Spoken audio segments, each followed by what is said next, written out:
അടുത്തതായിട്ട് ഞങ്ങൾ പോയത് ആർമിയുടെ ട്രെയിനിങ് സെൻറ്റർ, അതായത് നമ്മുടെ 4 സ്റ്റേറ്റിലെ ആർമിക്കുള്ള ട്രെയിനിങ് കൊടുക്കുന്ന സ്ഥലമായിരുന്നു. അതായത് കേരള, തമിഴ്നാട്, കർണാടക, ആന്ധ്രാപ്രദേശ്, ഇവിടുത്തെ നാലിടത്തു നിന്നുള്ള സെലക്ഷൻ ട്രെയിനിങ് നടക്കുന്ന സ്ഥലമാണ്. അതുവഴിയാണ് ഇങ്ങനെ പോയിക്കൊണ്ടിരിക്കുന്നത്. പക്ഷേ അവിടെ നമുക്ക് വണ്ടി സ്റ്റോപ്പ് ചെയ്യാനൊന്നും പറ്റത്തില്ല.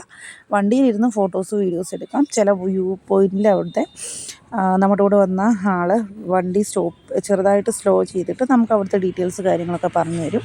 ഞങ്ങളിങ്ങനെ അങ്ങോട്ട് പാസ് ചെയ്ത് പോകുമ്പോൾ തന്നെ നമ്മളവിടെ കുറേ കാട്ടുപോത്തിനെ കണ്ടിരുന്നു.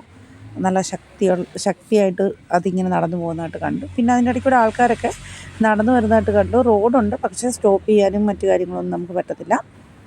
അങ്ങനെ മുന്നോട്ട് ഞങ്ങൾ പോയിക്കൊണ്ടിരുന്നു. അവിടെ നമുക്ക് ട്രെയിനിങ് കൊടുക്കുന്ന രീതികളൊക്കെ കാണാനായിട്ട് കഴിഞ്ഞു. അങ്ങനെ ഞങ്ങൾ മുന്നോട്ട് പോയിക്കൊണ്ടിരുന്നു. ഇവിടെ പല തമിഴ് ചിത്രങ്ങളുടെയും ഈ സോൾജേഴ്സിൻ്റെ സീൻസൊക്കെ എടുക്കുന്നതും മറ്റു കാര്യങ്ങളും ഇവിടെയാണ്. അപ്പം അതിനകത്ത് പ്രധാനമായിട്ട് രജനികാന്തിൻ്റെ കുറച്ച് സിനിമ പേരൊക്കെ പറഞ്ഞു തന്നു നമ്മുടെ ഗൈഡ്. പക്ഷേ അതെനിക്ക് അങ്ങോട്ട് പേര് ക്ലിക്കായില്ല. പക്ഷേ പിന്നെ സൂര്യയുടെ വാരണം ആയിരം എന്നുള്ള സിനിമയില്ലേ, അപ്പോൾ ആ സിനിമയുടെ ഷൂട്ടിങ്ങൊക്കെ ഇവിടെയാണ് നടത്തിയതെന്ന് പറഞ്ഞു. അപ്പോൾ അങ്ങനെ മുന്നോട്ട് പോകുമ്പോൾ ഈ സൈഡിൽ ഫ്ലവേഴ്സ് വെച്ചിട്ട് കുറേ ശവക്കല്ലറകളാണ്. അത് പ്രധാനപ്പെട്ട നമ്മുടെ സോൾജേഴ്സൊക്കെ മരിച്ച് അടക്കം ചെയ്ത സ്ഥലങ്ങളാണ്. പക്ഷേ എനിക്ക് ക്ലിയറായിട്ട് വീഡിയോസ് എടുക്കാൻ പറ്റിയില്ല, കാരണം ഞാൻ ഓപ്പോസിറ്റ് സൈഡിലായിരുന്നു ഇരിക്കുന്നത്. തിരിച്ചു വന്നപ്പോൾ ആ സൈഡിൻ്റെ വീഡിയോസ് എടുത്തെങ്കിൽ അതെൻ്റെ ഫോണിൽ ഓൾറെഡി സേവ് ആയില്ല. ഞാനത് ശ്രദ്ധിച്ചതും ഇല്ല. ഇനി പോന്നു ഇവിടെ വന്നിട്ട് നോക്കിയപ്പോഴാണ് അത് കാണുന്നില്ല, സേവ് ആയിട്ടില്ല എന്നുള്ള കാര്യം അറിഞ്ഞിരുന്നത്. അപ്പോൾ അതിനകത്ത് മൊത്തവും മരങ്ങളാണ്, പൈൻ മരങ്ങളാണ് കൂടുതലും. ഇങ്ങനെ ഗ്രില്ല് വെച്ച് കവേർഡാണ്. ആർക്കും അങ്ങോട്ടൊന്നും പ്രവേശിക്കാനും മറ്റു കാര്യങ്ങളൊന്നും പറ്റത്തില്ല. അങ്ങനെ ഒരു ഏക്കറോളം സ്ഥലം ഇങ്ങനെ കവേർഡായിട്ട് ആണ്. പക്ഷേ ഇതിനിടയ്ക്കൂടെയുള്ള റോഡിൽ കൂടി ആൾക്കാർക്ക് പോകാൻ പറ്റും. അപ്പോൾ ഇങ്ങനെ പോകുമ്പോൾ പല ബോർഡുകൾ കാര്യങ്ങളൊക്കെ ഉണ്ടായിരുന്നു. അങ്ങനെ ഞങ്ങൾ മുന്നോട്ട് പോയിക്കൊണ്ടിരുന്നു. അപ്പോൾ ഇത് നമ്മുടെ 2ാം ലോക മഹായുദ്ധത്തിൻ്റെ സ്മാരകമായിട്ട് ഉണ്ടാക്കിയേക്കുന്ന ഒരു നിർമ്മിതിയാണെന്നാണ് ആ ഗൈഡ് നമ്മളോട് പറഞ്ഞു തന്നത്.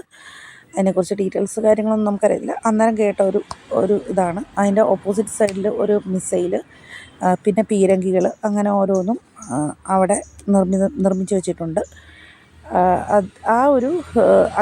അതും കഴിഞ്ഞിങ്ങനെ ഞങ്ങൾ മുന്നോട്ട് പോയിക്കൊണ്ടിരുന്നു. അപ്പം അവിടെ നമുക്ക് ഈ ക്യാമ്പാണ്.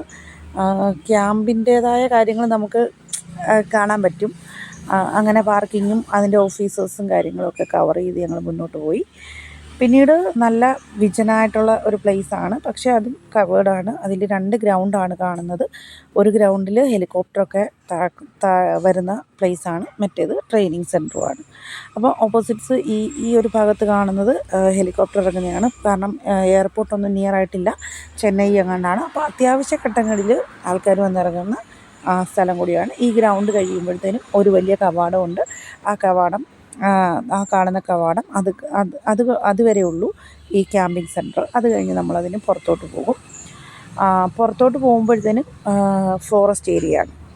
ആ ഫോറസ്റ്റ് ഏരിയയിൽ കൂടെ